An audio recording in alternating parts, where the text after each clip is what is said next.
Good evening, fellow Toastmasters and guests. Tonight our topic is ethics. Do you ever think about your ethics? How have your ethics played out in your personal life, your family, your job? Ethics are a big part of who we are. People look at our ethics and they decide, I trust that person, I don't trust that person. They know what your history can be, and that often will influence how they feel about you. I know that ethics have played out a huge part of my life. So as we talk about the subject tonight, I want to challenge you to think about your own ethics. Do your ethics change based on who you're with? Do they change based on if you think you can get by with something? And thirdly, what do others think about your ethics? Well, strap on that seatbelt and put on those eye goggles tightly, because tonight we are going to go through my past and how ethics have played out in my life. Ugh, it's an ugly ride.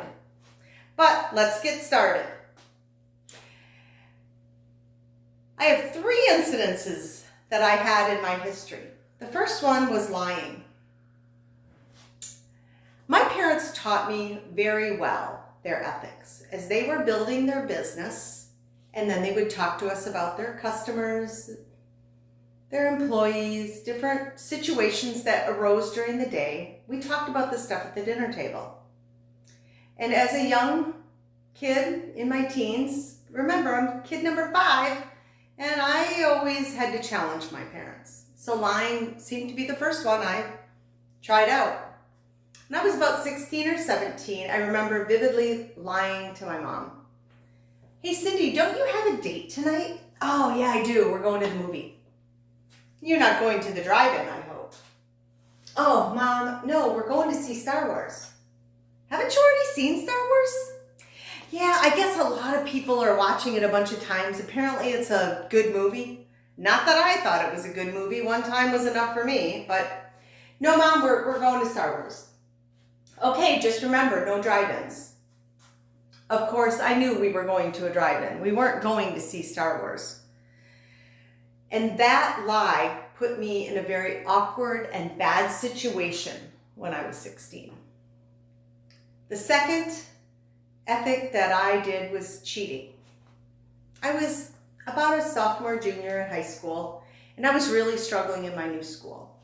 I had used to get A's, B's, I got great grades, and now I'm at this school and I got 3 F's the first semester. And here I am in my high school years and not doing so great. So I thought, I'm just gonna make a few little notes on my folder and slide a book over, and if I need help. It's not that I'm gonna cheat, I'm just gonna check my answers. Yeah, that's not what happened. I got caught. The principal threatened to expel me. Okay. I was that kid that was like, yes, I am going to be out of here. I'm going back to my old school. They're going to throw me out. That's not what happened. The principal decided to give me a second chance, and then I had to live out my high school years being known as a cheater. Okay, I wasn't the only one that got caught that year, but it was pretty embarrassing. The third time was when I went to tech. And now this is nothing unethical about it, but it was where I learned I had to make my own decisions. I allowed my friends at school to influence me. I started to skip lab. Hey, we're going to go down and have a beer at the bar because we were of age. And I knew that wasn't the best use of my time, but I allowed my friends to influence me. And I struggled to get caught up so I could finish out my course.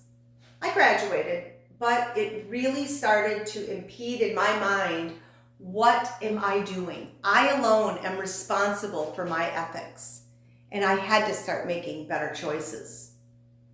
Then as I went out into the business world, I was a business manager, I was an office manager, an accountant, and a controller. And throughout that time period, I learned to lean on my ethics a lot. I was financially responsible for a lot of cash, a lot of people's profit and loss statements. I had to have very high ethics. But I did work at one company that I learned about someone else's ethics and how they would influence my life. I worked for a sheet metal fabrication company, and we started to get a lot of invoices for metal. And I know, we are not using that metal in all of our jobs. What is going on?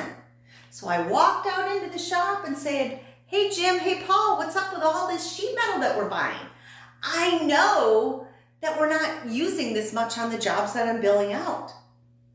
Hey Cindy, we were told to get a mini warehouse off-site and to put all the supplies in that building. And then it began to dawn on me what was going on. My manager was trying to buy the business from his mom at a reduced rate. He wanted to make it look like the company was losing money so he could buy it from her at a cheaper rate. I knew then it was time to go.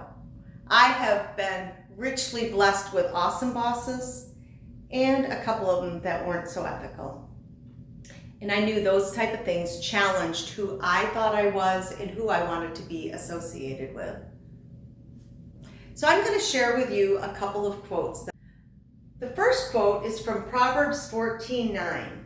The stupid ridicule right and wrong, but a moral life is a favored life. Proverbs has a lot of great wisdom in that book. The next one is from William Penn.